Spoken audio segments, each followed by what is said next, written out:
Привет, девчонки! Мы в мастерской программы «Зеркальце». Пришел звездный час для ниток, иголок, ножниц и лоскутков. Как всегда, с вами я, Юлия, и вместе со мной за рабочим столом моя помощница Индира. Всем привет! Продолжаем вместе мастерить модные аксессуары. Сегодня это жабо. Надеюсь, ничего общего с жабами оно не имеет. Конечно, нет, это французское слово. Словари его толкуют как галстук или воротник. Но если галстук, то, наверное, жабо было придумано для мужского гардероба. Все правильно. 400 лет назад эта деталь гардероба появилась у мужчин в костюме. Ее носили, конечно же, с белой рубашкой, чтобы показать свою модность. Посмотрим, кто тут еще модники или модницы. Все равно им нас не перещеголять. Наше жабо будет украшать вот эту блузку. А вообще нам понадобятся нитки, ножницы, лоскуток ткани. Вот такой лоскуток. Да, совсем чуть-чуть. И фломастеры, и бумага. Вся сложность только в том, чтобы суметь выразить вот такую форму. Сейчас мы ее нарисуем.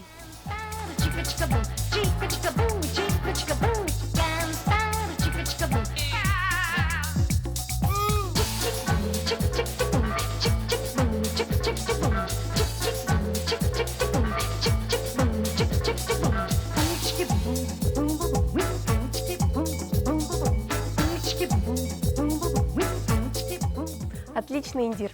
Теперь вырезаем.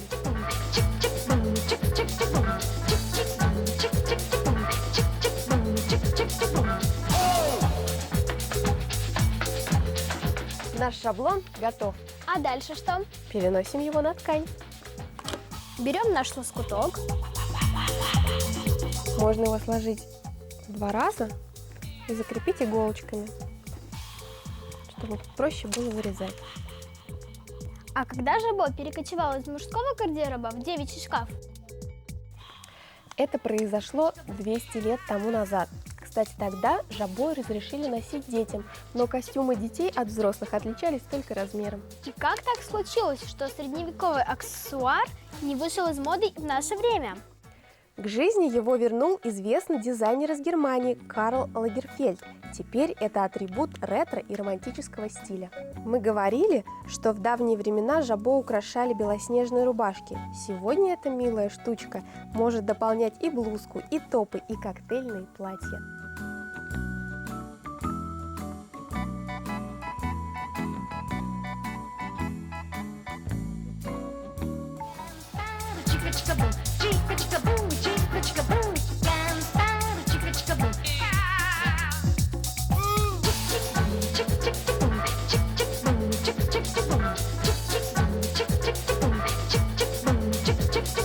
Шаблон посажен на ткань при помощи иголочек, осталось его вырезать, но в серединке мы чуть-чуть оставляем 3 мм для шва.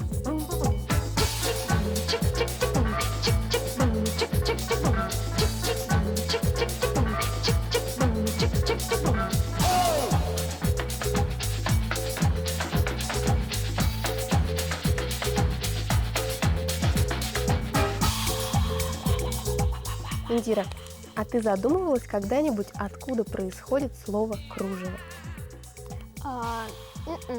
Оказывается, оно образовалось от слова «окружать», потому что раньше кружевами называли не только узорно сплетенные нитки, но и вообще любую отделку. Интересно, кто и когда придумал плести кружево? Их, кстати, не только плетут, но и шьют.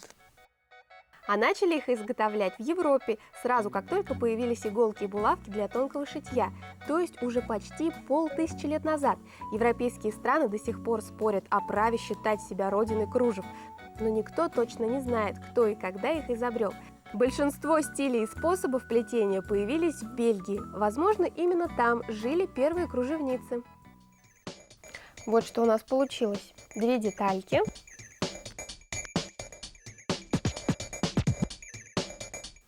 Вот они у нас вместе скреплены. Теперь прошьем серединку, здесь у нас будет шов, а края обработаем при помощи свечки.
Работать нужно аккуратно, обязательно следите, чтобы ткань сильно не скручивалась.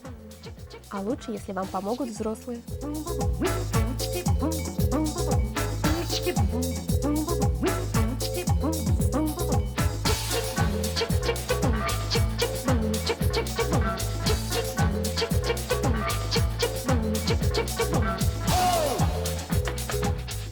Ну вот, все края обработаны. Вот такое жабо у нас получилось. Теперь мы его прикрепим к блузке. Давай приступим.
Все для нового аксессуара можно найти у себя в шкафу или тумбочке, а ведь во времена Средневековья люди влезали в долги и садились в тюрьмы ради дорогих кружев на жабо.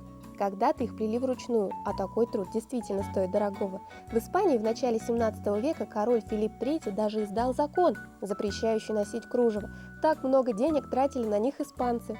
Но зрителям зеркальца на такие жертвы идти не приходится. Ну вот и все. Еще одна фантазия воплощена в жизнь. Главное, чтобы была фантазия, а воплотить мы ее всегда сумеем. А чтобы поймать вдохновение, посмотрите программу «Зеркальце». Или на себя любимую. Зеркальце. А мы примерим. Давай.